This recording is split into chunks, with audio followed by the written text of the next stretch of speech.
Hello everyone, my name is Riddhi. इस lecture में हम लोग एम्पेरिकल अप्रोच के बारे में पढ़ेंगे।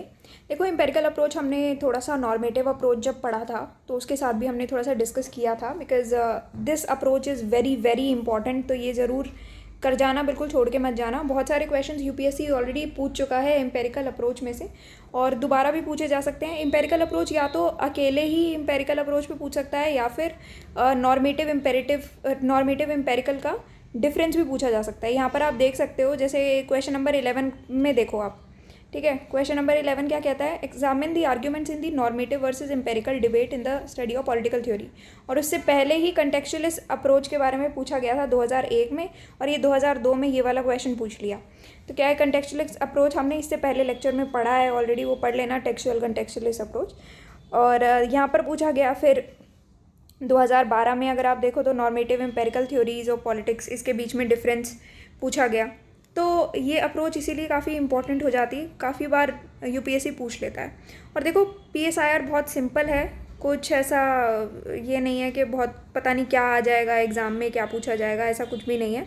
बहुत सिंपल सी चीज़ें हैं जो आप आराम से कर सकते हो। बार बार वही चीज़ पूछता है, ठीक है, यूपीएससी। तो ऐसा कुछ नहीं है कि पैटर्न चेंज हो जाएगा। इसीलिए आप ये, अगर पीएसआईआर ऑप्शनल है किसी का, तो ये तो बहुत ही अच्छा है। मतलब नोट्स वगैरह आपको प्रॉपर मिल ही जाएंगे, आप ले सकते हो, सब चीज़ें कवर हो जाएंगी इससे। और ये है हम लोगों की वेबसाइट। तो यहाँ पर आप जाओगे, अलग अलग कोर्सेज आपको दिख जाएंगे। पीएसआईआर ऑप्शनल कोर्स भी दिख जाएगा, यहाँ पर भी आपको मिल जाएगा। बाकी सारे कोर्सेज यहाँ पर आपको दिख जाएंगे, साथ में पीएसआईआर ऑप्शनल का ये पेज पर आप आ जाओगे। तो बेसिकली हमने क्या किया कि इस ऑप्शनल को बेसिक और एडवांस कोर्स में डिवाइड किया है। बेसिक लेक्चर्स जो हैं, जो आपको बेसिकली पीएसआईआर समझने में और पूरा मतलब ऑप्शनल समझने में, सारे कंसेप्ट समझने में आपको मदद करेगा। तो वो कोर्स जो है वो पूरा फ्री है, बेसिक फ्री कोर्स है, यूट्यूब पर अवेलेबल है। और एडवांस लेक्चर्स के लिए, advance is part of paid course, ठीक है। तो आप ये देख सकते हैं। तो देखो, अगर हम बात करते हैं 20th सेंचुरी की, तो 20वीं सदी में, 20th सेंचुरी में मेनली एम्पेरिकल पॉलिटिकल थ्योरी ने ही डोमिनेट किया था, ठीक है। तो ये कहा गया था कि जितनी भी थ्योरीज देखी गई वो एम्पेरिकल ऑब्जर्वेशंस के थ्रू ये देखी गई। एम्पेरिकल होता क्या है? एम्पेरिकल और नॉर्मेटिव में बेसिकली डिफरेंस यही था कि नॉर्मेटिव जो पॉलिटिकल थ्योरी थी वो थी आपकी फ़िलॉसफिकल थ्योरी, भी उसको कहा जाता है, फ़िलॉसफी पर बेस्ड थी, आपकी वैल्यूज़ पर, मोरालिटी पर, मॉरल वैल्यूज़ पर, और आपकी उसी के बेसिस पे जजमेंट्स पर बेस्ड थी ये normative approach. Empirical approach on the other hand is based on logic, scientific explanations, scientific observations, इन सब चीज़ों पे ये बेस्ड है, ठीक है। तो बेसिकली तथ्यों पर आधारित है एम्पेरिकल अप्रोच। आपके साइंटिफिक ऑब्जर्वेशन, लॉजिक, वेरिफिकेशंस आसानी से हो सकती हैं। अगर आपको नॉर्मेटिव पॉलिटिकल थ्योरी का कोई भी आपको स्टेटमेंट मिलता है, उसको वेरीफाई करना जो है वो बहुत मुश्किल है। अगर एक ऑथर ने, नॉर्मेटिव पॉलिटिकल थ्योरी के सपोर्टर्स ने अगर कुछ कहा है तो उसको वेरीफाई करना मुश्किल होगा। बट एम्पेरिकल अप्रोच में आप आसानी से वेरीफाई कर सकते हो, because they are already based on scientific observations and logics and data and all. तो इसलिए अगर डेटा पर बेस्ड हैं तो इसलिए उनको वेरीफाई करना आसान है। तो बस यही बात यहाँ पर की गई है कि एम्पेरिकल पॉलिटिकल थ्योरी 20वीं सदी में काफ़ी डोमिनेट होती आ रही थी। एम्पेरिकल ऑब्जर्वेशंस के थ्रू सारी थ्योरीज़ को डिराइव किया जाता था। और एम्पेरिकल पॉलिटिकल थ्योरी जो है वो ऐसी थ्योरीज़ जो कि वैल्यू जजमेंट्स पर बेस्ड हैं, कि भाई हमारी मॉरल वैल्यू ये है, उस हिसाब से हमें ये करना चाहिए, ये सही है, ये गलत है। तो जो वैल्यू जजमेंट पे बेस्ड थ्योरीज़ हैं उनको ये स्टेटस ऑफ नॉलेज ग्रांट करना, ये रिफ्यूज़ करता है empirical political theory. Imperative political theory basically ये ऐसा करता ही नहीं है, कि ऐसा उसको जजमेंट देता ही नहीं है कि ये इस तरीके की जो थ्योरीज होती है ना, मॉरल वैल्यू पे बेस्ड है, इसका तो कोई आधार ही नहीं है, लॉजिक ही नहीं है कोई इसमें, तो इसलिए वो खारिज कर देता है बिल्कुल। तो इसीलिए नॉर्मेटिव पॉलिटिकल थ्योरी जो है वो कही गई है कि सिर्फ एक स्टेटमेंट ऑफ ओपिनियन और प्रेफरेंस वाली बात है, पर थ्योरी में दम नहीं है। तो नॉर्मेटिव पॉलिटिकल थ्योरी के लिए ये कहा गया। अब इसी वजह से वैल्यू फ्री थ्योरी की जो ये ड्राइव है, वैल्यू फ्री थ्योरी क्या हो गई कि आप सिंपली बिना किसी मॉरल वैल्यू वगैरह के चलते, आप सिंपली सिर्फ ये देखो, साइंटिफिक ऑब्जर्वेशंस पे आधार बना के और अपनी थ्योरीज देखो।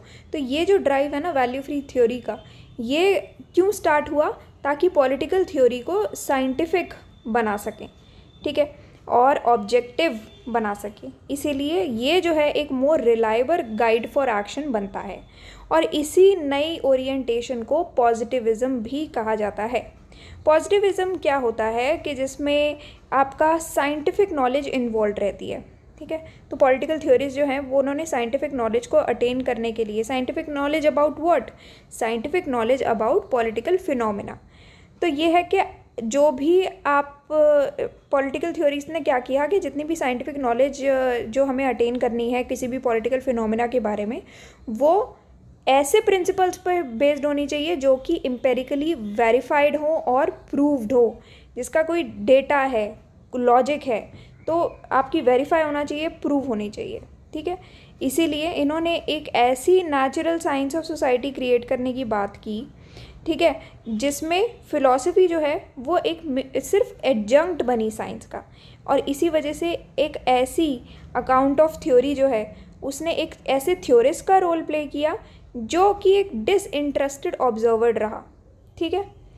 तो ये जो थ्योरिस्ट है उसने प्ले किया किसका रोल? एक डिसइंटरेस्टेड ऑब्जर्वर का, ठीक है, जिसकी कोई वैल्यू नहीं रही, जिसकी कोई कमिटमेंट नहीं रही, क्योंकि वो सिर्फ अपने साइंटिफिक ऑब्जर्वेशंस पर बेस करके अपने विचार जो है वो रखता था आगे। तो इसी वजह से जो एम्पेरिकल प्रोजेक्ट है पॉलिटिकल थ्योरी का, वो बेसिकली किसकी बात करता है कि एम्पेरिसिस्ट थ्योरी ऑफ नॉलेज के बेसिस पर एम्पेरिकल प्रोजेक्ट चलता है पॉलिटिकल थ्योरी का, जिसमें ये कहा गया है कि आपको अगर सही गलत की पहचान करनी है तो आप उसको टेस्ट करो, वेरीफाई कर सकते हो आप, ठीक है। तो इसीलिए ये जो पूरा क्राइटेरिया चलता आ रहा है एम्पेरिकल प्रोजेक्ट का, इसका जो मेन असेंस है, इसकी जो मेन इम्पॉर्टेंस है वो किस पर बेस्ड है? एक्सपेरिमेंटेशन और verification principle. Experimentation and verification principle, this is important, ठीक है। इसके बारे में यहाँ पर बात की हुई है।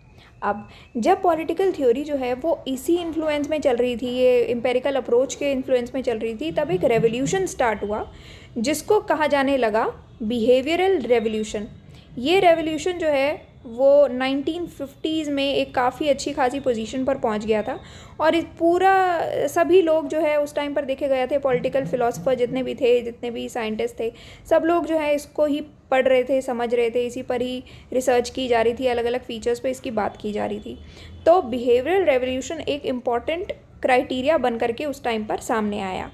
तो अब ये जो बिहेवियरल रेवोल्यूशन है, ये इसमें क्या क्या इंक्लूडेड है, क्या किसके बारे में बात करता है बिहेवियरल रेवोल्यूशन, और किस तरीके से ये एम्पेरिकल अप्रोच के साथ ये रिलेटेड है। तो सबसे पहली चीज़ है कि क्वांटिटेटिव टेक्निक होनी चाहिए एनालिसिस में। कोई भी पॉलिटिकल थ्योरी का जब आप एनालिसिस करोगे, उसको पढ़ोगे, उसमें क्वांटिटेटिव टेक्निक से आप इसको पढ़ो, तो ऐसी टेक्निक्स को एनकरेजमेंट दी जानी चाहिए। साथ में नॉर्मेटिव फ्रेमवर्क जो है उसका डेमोलिशन हो जाना चाहिए पूरी तरीके से, कि भाई आप फिलॉसफी के बेसिस पे, अपने मॉरल वैल्यू के बेसिस पे अगर आप देखते हो, उन सब चीज़ों का डेमोलिशन हो जाना चाहिए, और एम्पेरिकल रिसर्च को प्रमोट करना चाहिए। क्योंकि क्या होता है कि एम्पेरिकल जो रिसर्च होती है वो किस पर बेस्ड है? स्टैटिस्टिकल टेस्ट पर बेस्ड है, आपके डेटा पर बेस्ड है, प्रॉपर्ली वेरीफाई हो सकती है। तो इसीलिए ऐसी रिसर्चेस का प्रमोशन किया जाना चाहिए। साथ में जो हिस्ट्री ऑफ आइडियाज़ हैं उनको एक्सेप्टेंस नहीं दिए जाने चाहिए, non acceptance and rejection of history of ideas, ठीक है। तो आपके जो हिस्ट्री ऑफ आइडियाज़ हैं उनका आप रिजेक्शन करो। फिर माइक्रो स्टडी के एक कोई भी आपको टॉपिक दे दिया, उस पर जा कर के आप उसके छोटे छोटे लेवल्स को अच्छे से जांच पड़ताल उसका करो, ताकि आपका वो अच्छे से आप उसका एम्पेरिकल ट्रीटमेंट कर सको बेसिकली, ठीक है। तो माइक्रो स्टडी पर फोकस करना ज़रूरी है, ठीक। साथ में स्पेशलाइजेशन पर ग्लोरिफिकेशन किया जाना चाहिए। अब अगर मैं आपको बोलती हूँ आपका PSIR ऑप्शनल है, ठीक है, आपका PSIR ऑप्शनल है, आप 1 साल तक PSIR पढ़ते हो, आपका स्पेशलाइजेशन उसी में, आपका इंटरेस्ट भी उसी में, आप वही चाहते हो पढ़ना, फिर मैं आपको आके बोलूँ कि PSIR ऑप्शनल छोड़ के एग्रीकल्चर ऑप्शनल ले लो, क्या आप लोगे? एग्रीकल्चर ऑप्शनल सब्जेक्ट ले लोगे? नहीं लोगे ना आप, क्योंकि आपका स्पेशलाइजेशन इसमें है। और अगर आप अगर मैं आपको ये दोनों ही ऑप्शनल करने को बोलूँ तो आपका इतना अच्छा इसमें नहीं आ पाएगा परफॉर्मेंस, जितना अच्छा आपका PSIR में आ जाएगा। तो इसीलिए स्पेशलाइजेशन में ग्लोरिफिकेशन होना चाहिए। साथ में आपका डेटा आप कहाँ से प्रोक्योर करोगे? तो हर एक इंडिविजुअल के बिहेवियर से उसका डेटा जो है प्रोक्योर करना ज़रूरी है। साथ में वैल्यू फ्री रिसर्च पर जो है ज़्यादा फोकस दिया गया है कि ये मॉरल वैल्यूज़ वगैरह को छोड़ करके अगर आप ऐसी रिसर्च करेंगे तो वो ज़्यादा अच्छी रहेगी।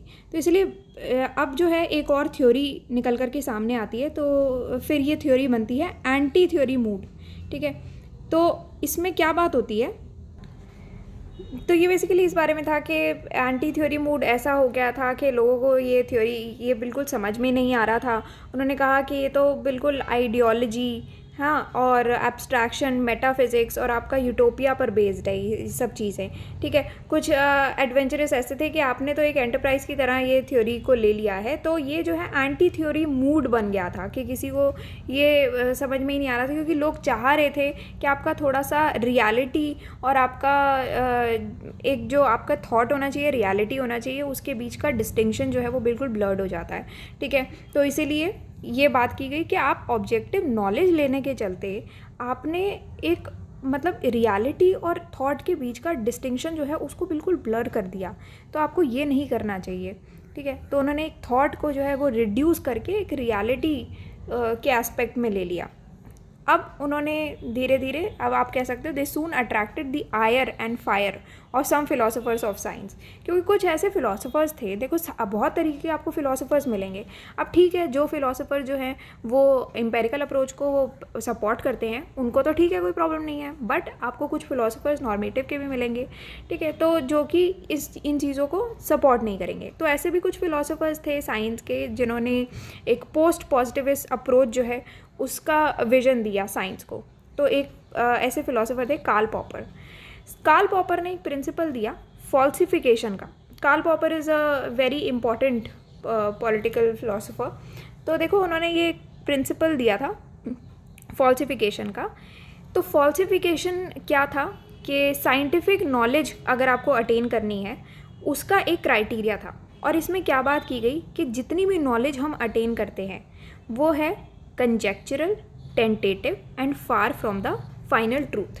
ठीक है, तो बेसिकली कोई भी नॉलेज, वही ये सेम बात आ जाती है जो हमने पहले लेक्चर में हमने डिस्कस की थी ना, कि जितनी भी नॉलेज हम अटेन करते हैं, कोई भी नॉलेज, जो हमने स्टार्टिंग के लेक्चर में बिल्कुल क्या पढ़ी थी कि नो ट्रूथ इज़ एब्सोल्यूट, कोई भी नॉलेज एब्सोल्यूट नहीं है। ठीक है, कोई सच जो है एब्सोल्यूट नहीं है। आप नई तरीके की थ्योरी इन्वेंट कर दो, न्यू थ्योरी आ गई, पुरानी थ्योरी को आप खारिज करो, तो ये आपकी नई सच्चाई बन जाएगी। तो इसीलिए कार्ल पॉपर ने यही कहा था, ये फॉल्सिफिकेशन की थ्योरी इसको कहा था, ये प्रिंसिपल ऑफ फॉल्सिफिकेशन बन गया था कि साइंटिफिक नॉलेज को अटेन करने का, कि जितनी भी नॉलेज है वो कंजेक्चरल है, टेंटेटिव है और फार फ्रॉम द फाइनल ट्रूथ है, चेंज होती रहेंगी चीज़ें। अब ब्रेक थ्रू जो है कब आया था फिलॉसफी ऑफ साइंस में, कौन कौन लेके आए थे? थॉमस कुन, आइमर लैकेटॉस, मैरी हेस, इन्होंने साइंटिफिक थ्योरी दी थी। तो इन्होंने ये कहा था, कन्स बुक थी एक the structure of scientific revolution. ये क्या था बेसिकली, जितनी भी पॉजिटिविस्ट थ्योरी की शॉर्ट कमिंग्स थी, जो फेलियर्स थे, उनको ये जो थॉमस कन थे वो लेकर के आए, सामने लाया उन्होंने ये, और पॉजिटिव थ्योरी को इस तरीके से, ये सब चीज़ें इस तरीके से डेमॉन्स्ट्रेट की कि जितने भी कॉग्निशंस हैं वो आपके जो इंटर सब्जेक्टिव कम्युनिकेशन के तौर पर डिपेंड करते हैं। आपकी अंडरस्टैंडिंग और इंटरप्रिटेशन जो है वो as a means of intersubjective communication का काम करती है।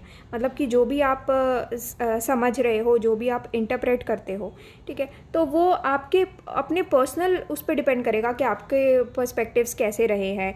आपका हर इंसान के साथ देखो, मान लो आप एक पर्सन हो, अब आपके कोई तो दोस्त होंगे, ठीक है, कोई तो आपके दुश्मन भी होंगे, एनिमीज़ होंगे, ठीक है। तो ये दोस्त आपके क्यों हैं? आप किसी ना किसी लेवल पे इनके साथ कनेक्ट करते होंगे, कम्युनिकेट करते होंगे। एनिमीज़ के साथ आप किसी लेवल पे जो है, हो सकता है कि आपने डिफ़र किया हो, इसी वजह से वो आपने उनको अपना एनिमी बना लिया। इनका थॉट प्रोसेस कुछ और है, आपका थॉट प्रोसेस कुछ और है। वही सेम चीज़ बात की गई है यहाँ पर। तो कन ने ये कहा कि ये सिर्फ कुछ इरेशनल कन्वेंशंस नहीं है जिसने ये एक सेमांटिक फ्रेमवर्क जो है वो कंस्ट्रक्ट कर दिया है, बट एक कुछ रैशनल डिस्कोर्सेस भी होने चाहिए कि आपका इंटरप्रिटेशन के लिए, क्रिटिसिज्म के लिए। तो कुछ रैशनल चीज़ें होनी बहुत ज़रूरी हैं। ऐसे नहीं कि आपने अपना ही थ्योरी जो है वो ला कर के और थोप दिया किसी पर, ठीक है। तो ये सब चीज़ों की बात की गई है। पॉजिटिविस्ट थ्योरी का जो है शॉर्टकमिंग्स और फेलियर्स लाना, ये एक नई थ्योरी बन के सामने आ गई और यहीं पर ये सेम बात जो है कार्ल पॉपर की बात को भी जस्टिफाई करती है पूरी तरीके से, फॉल्सिफिकेशन थ्योरी को जस्टिफाई कर देती है।